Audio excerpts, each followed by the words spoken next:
Ceci est un livre audio autogénéré par Google. Première partie. Une présentation du temps chez Deleuze. Si bien que à chaque moment, tout temps a s'étalé dans un continuum instantané, indéfiniment divisible, qui ne se prolongera pas dans l'autre instant mais qui mourra pour renaître à l'instant suivant dans un clignement ou un frisson toujours recommencé. Gilles Deleuze, Le Bergsonisme, Paris ed. PUF, 1997, première édition, 1966, page 89. 1. 3 synthèses du temps, différence ou répétition. Il faut relever en premier lieu que le temps s'affirme comme un des centres du système deleuzien. Centre ne se laissant tout d'abord pas envisager comme tel mais fuyant sous l'égide de toute différenciation, pas plus qu'il n'est reconduit à l'idée d'un milieu n'offrant aucune prise en marquant un début ou une fin. Partout le temps joue un jeu en son milieu, de l'œuvre, du problème, de tout objet ou sujet qu'il soit, tant à la levée de son énigme comme l'insistance de ce qui résiste. Comment dès lors une distinction peut-elle survenir à l'aune de la multiplicité de ces révélations ? En effet, chaque couche d'un temps en enveloppe une autre et vient la recouvrir à un point d'indistinction, à la lisière d'un recouvrement sémantique dont la frontière reste floue. Il semble néanmoins difficile de débuter ailleurs que ce que Deleuze nomme lui-même l'œuvre souche, diffère-HCE et répétition. Œuvre par laquelle l'ensemble du système deleuzien va se déployer, précisément en son milieu.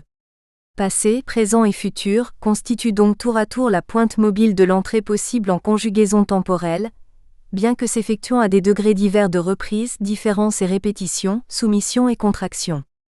Ensemble, ils assurent que le temps est, et qu'en tant que tel l'être s'affirme, chacun les contenant tous selon un rapport propre repoussant son existence à dissipation de l'autre. Mais l'exclusion n'est peut-être pas en dernier lieu la seule forme d'autorité convenant à toute saisie du temps, du moins à l'affirmation ultime de sa cohésion interne. C'est ainsi qu'à chaque degré des différentes synthèses du temps, les deux autres dimensions, coextensives, ne se cantonnent pas à la marge sans y jouer un rôle d'appel, où l'on comprend que c'est dans les coulisses que tout théâtre s'effectue aussi. Ainsi se distinguent 3 répétitions différentielles du temps, dont la première concerne le présent. C'est la répétition du présent vivant. Celle-ci est dite du vivant car conçue comme synthèse originaire passive, elle effectue à la pointe du présent la captation des instants dans leur succession, les contractant les uns dans les autres. Ni mémoire, ni opération de l'entendement, la contraction n'est pas une réflexion. Pour autant, elle forme une synthèse du temps car une succession d'instants ne fait pas le temps, elle le défait aussi bien, elle en marque seulement le point de naissance toujours avorté. À la reconduite de cet avortement, passé et futur sont contenus dans cette première synthèse du présent. Dans la contraction, tout le passé est retenu comme somme des rétentions, et l'anticipation effectuant que la contraction se poursuive contient dans l'attente tout le futur. Passé et futur ne constituent ainsi pas des instants autres que celui que le présent constitue, mais plutôt les dimensions corrélatives au présent vécu. Le présent n'a pas à sortir de soi pour aller du passé au futur. Le présent vivant va donc du passé au futur qu'il constitue dans le temps, c'est-à-dire aussi bien du particulier au général, des particuliers qu'il enveloppe dans la contraction, au général qu'il développe dans le champ de son attente. Aussi, toute constituante qu'elle soit, cette synthèse ne peut être qualifiée autrement que passive car elle n'est pas faite par l'esprit, mais se fait dans l'esprit qui contemple, précédant toute mémoire et toute réflexion. À la pointe de tout horizon perceptif, la première synthèse oriente la flèche du temps et recueille dans l'ombre de sa contraction, et le passé et le futur, mais dans la fibrillation incorporelle de leur dimension, avant toute prédominance d'une dimension sur l'autre.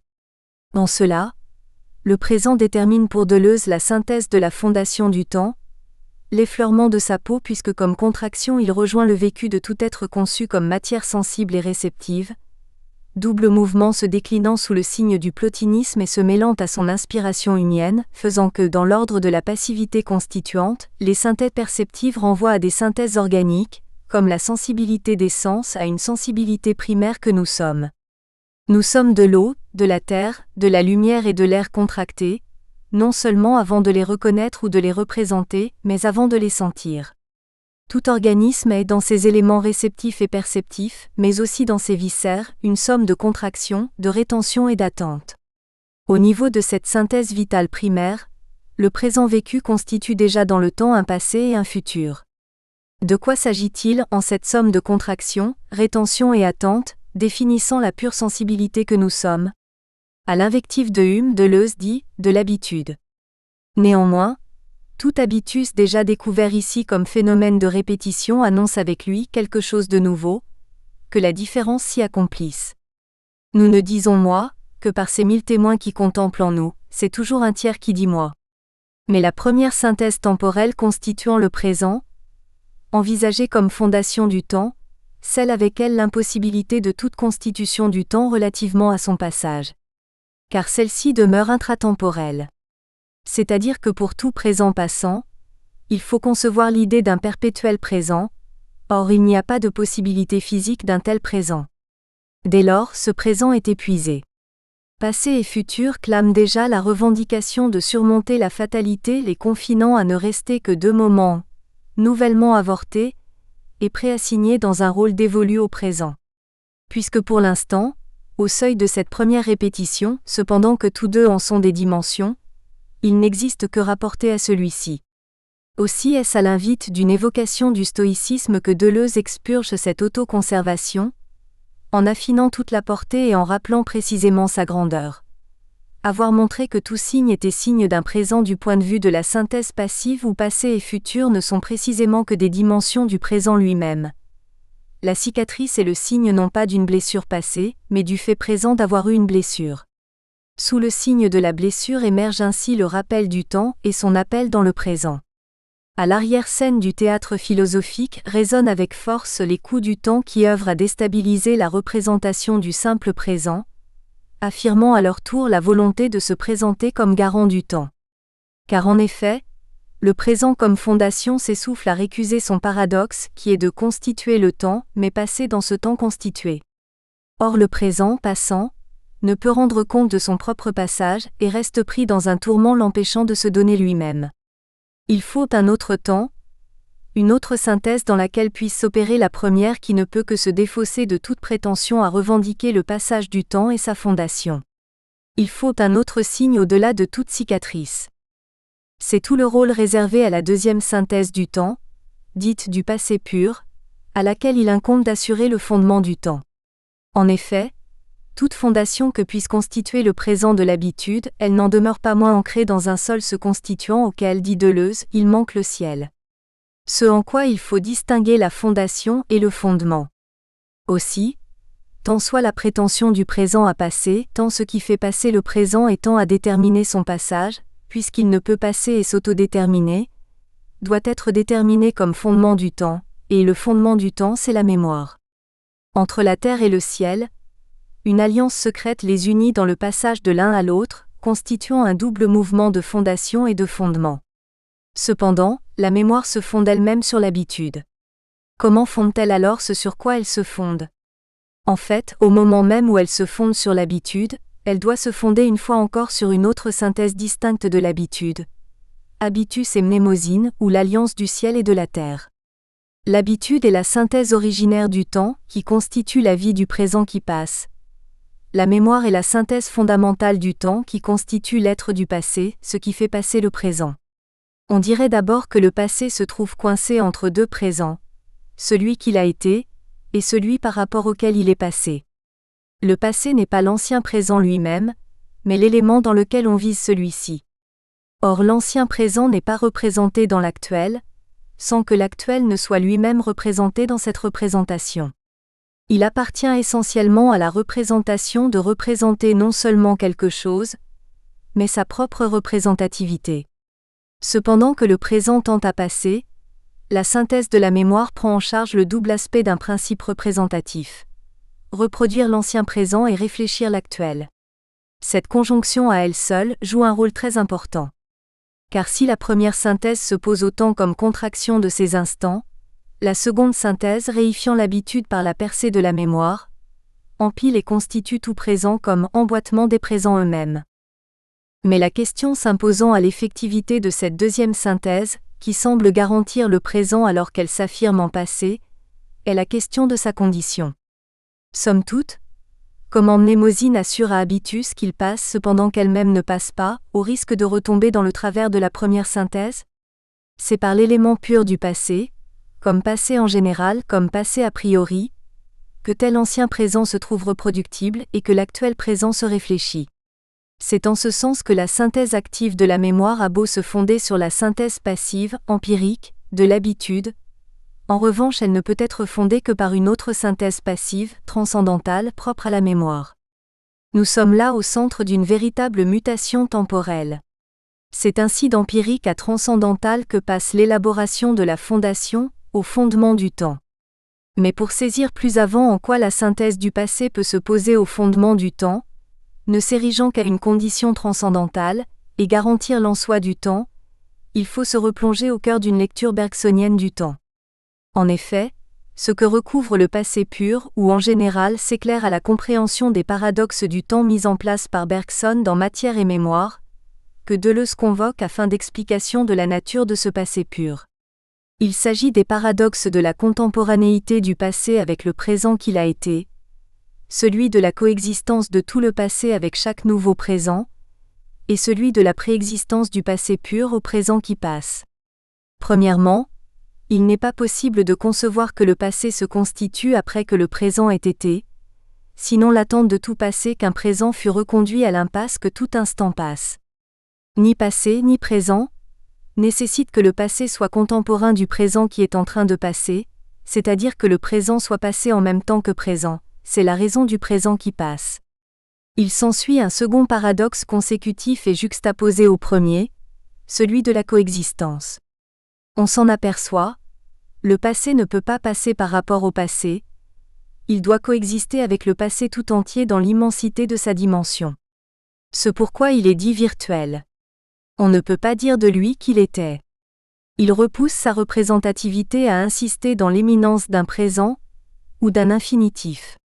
Il est et ne peut qu'être. Il est, dit Deleuze, l'en-soi du temps comme fondement dernier du passage.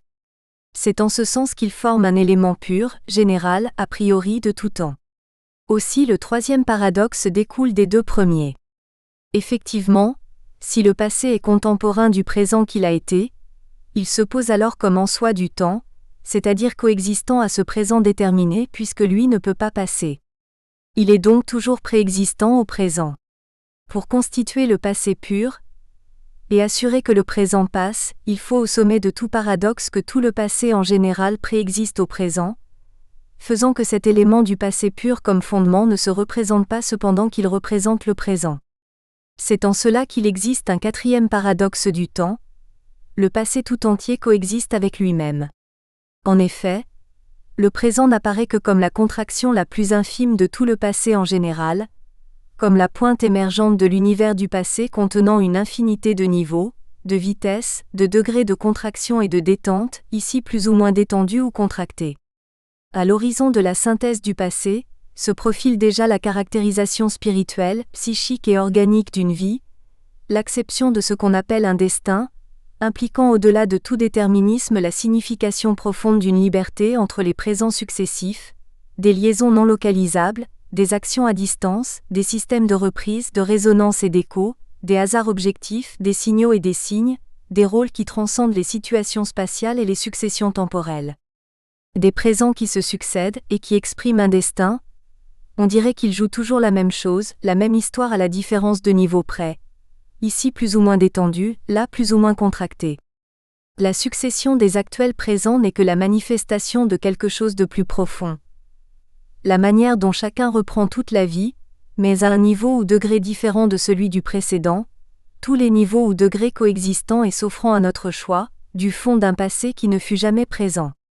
De telle sorte que ce que nous disons d'une vie, nous pouvons le dire de plusieurs vies. Chacune étant un présent qui passe, une vie peut en reprendre une autre à un autre niveau, comme si le philosophe et le porc, le criminel et le saint jouaient le même passé, au niveau différent d'un gigantesque cône. Chacun choisit sa hauteur ou son ton, peut-être ses paroles, mais l'air est bien le même, et sous toutes les paroles, un même tralala, sur tous les tons possibles et à toutes les hauteurs. Comment ne pas se perdre dans les méandres des dimensions de tout le passé? De quelle manière affirmer le choix et la sélection d'une contraction du présent? Et comment se sauver?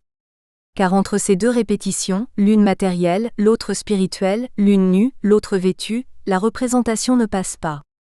C'est-à-dire qu'elle se place d'emblée à un niveau sub-représentatif, ne nous permettant pas de se les représenter.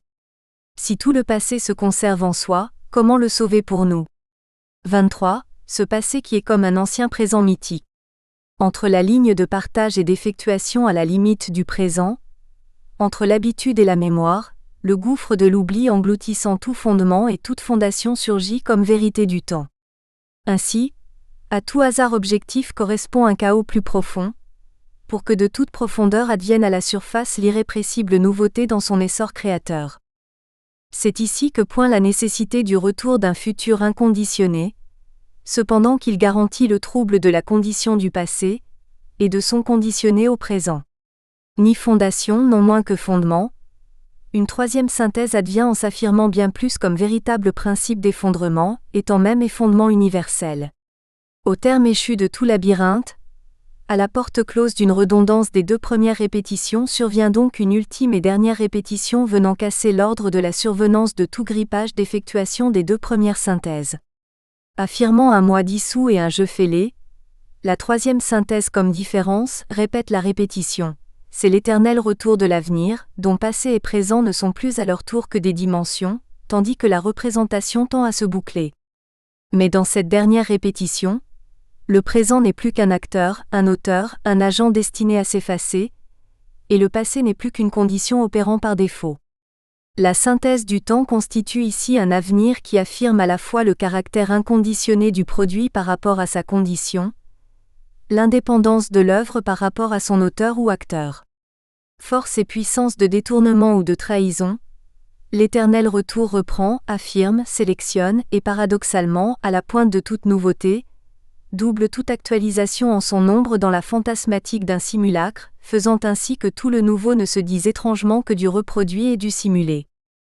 Si cette ultime répétition de l'éternel retour contient peut-être avec elle toutes les clés de lecture de l'énigme temporelle, il n'est pourtant pas encore temps de développer plus avant toutes les implications qu'elle recèle cependant qu'elle participe d'emblée à toute avancée en perdition, sautant hors du temps pour l'affirmer au-dedans de lui-même, conjuguant l'intratemporel à l'extratemporel et reconduisant la scène entre drame, tragédie et comédie. Forme pure et vide du temps, en sa statique immuable, ne concourant plus qu'à l'insistance de défaire tout passé et présent, véritable puissance de virtualité actualisante à la cime de toute répétition, l'énigme et la réserve du temps se reconduisent à l'effectuation de tout improbable. Mais dans la scission apparaissante à l'évanescence de son écriture, au côtoiement d'une contemporanéité de cette triple synthétique différentielle et répétitionnelle, apparaît chez Deleuze l'écriture d'une autre temporalité faite double et voulant cerner l'infini, contemporaine de difference et répétition, celle des deux temps de logique du sens, aion et chrono. 2. Deux temps aion et chrono. Un an après la parution de Différence et répétition, 1968, paraît Logique du sens, 1969. Si le montage temporel qui s'agence dans Différence et répétition distingue trois moments de la temporalité en trois synthèses distinctes, Deleuze, se situant ici à l'aune de la conception stoïcienne du temps, ne dégage plus que deux ordres différents du temps s'organisant dans une lecture duelle, le temps de chrono et celui d'aion. Non pas trois dimensions successives, mais deux lectures simultanées du présent.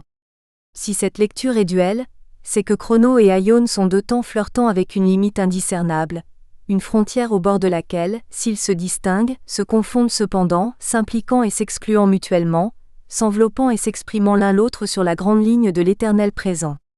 C'est d'ailleurs depuis cette dualité foncière que Deleuze reconnaît la grandeur de la pensée stoïcienne qui est à son sens, de montrer à la fois la nécessité des deux lectures et leur exclusion réciproque. Deux lectures du temps pour deux temps nécessaires, indiscernables mais distincts, se donnant et se repoussant à la fois et se côtoyant dans cette exclusion articulée. Comment se déroule cette double lecture autour de ces deux figures temporelles que sont chrono et aion, et qui assurent leur nécessité interne ? Quels sont ces temps qui tout en étant distincts demeurent toutefois indiscernables ? Chrono, temps de l'incarnation des corps et de leur cause dans le présent éternel est le temps de leur action en tant qu'effectuation. Ce en quoi le présent est qualifié sous chrono d'être en quelque manière corporel. En tant que présent et mesure de l'action des corps, ce temps est limité.